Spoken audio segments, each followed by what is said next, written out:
সুপ্রিয় দর্শকবৃন্দ, আসসালামু আলাইকুম।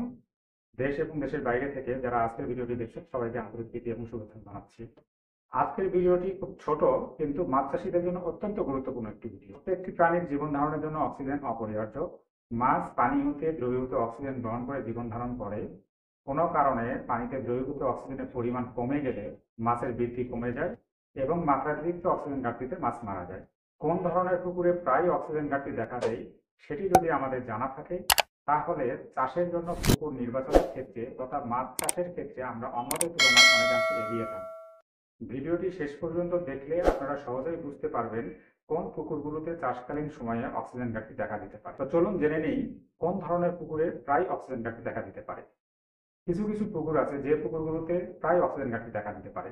যেমন, যে সমস্ত পুকুরের তলায় প্রচুর পরিমাণে কাদা জৈব পদার্থ জমা থাকে, কিংবা তলায় প্রচুর পরিমাণে ঘাস জলজ আগাছা থাকে, অথবা গাছের পাতা পড়ে।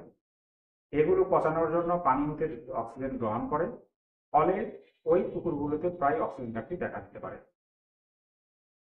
আবার যে সমস্ত পুকুরের পানি ঘোলা থাকে বা পাড়ে বড় গাছপালার পরিমাণ বেশি থাকে, অথবা পুকুরে প্রচুর পরিমাণে জলজ আগাছা থাকে, কিংবা পানিতে ফাইটোপ্লাঙ্কটন ব্লুম অথবা লাল স্তর সৃষ্টি হয়, যার কারণে সূর্যালোক পুকুরের পানির অভ্যন্তরে প্রবেশ করতে পারে না, ফলে সালোক সংশ্লেষণ প্রক্রিয়ায় অক্সিজেন তৈরি হয় না।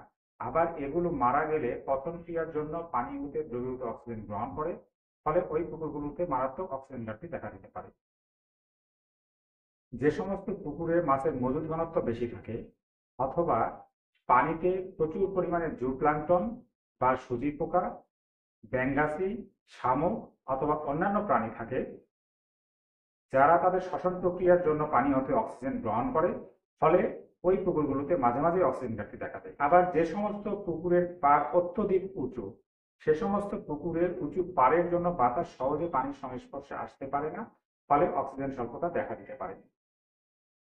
আবার পুকুরে নর্দমা বা ড্রেনের সংযোগ থাকলে, অথবা গরুর খামারের মলমূত্র পাইপে পুকুরে ফেললে, অথবা পোলট্রির শেড পানি গড়ে থাকলে বা পোলট্রি লিটার পুকুরে প্রয়োগ করলে এই পুকুরগুলোতে মারাত্মক অক্সিজেন ঘাটতি দেখা দেয়। সুতরাং প্রিয় মৎস্য চাষী ভাইরা, এই বিষয়গুলো খেয়াল করে মাছ চাষের জন্য পুকুর নির্বাচন করলে চাষকালীন অক্সিজেন ঘাটতি হবে না এবং চাষকালীন সময়টা আমরা ঝুঁকিমুক্ত থাকবো।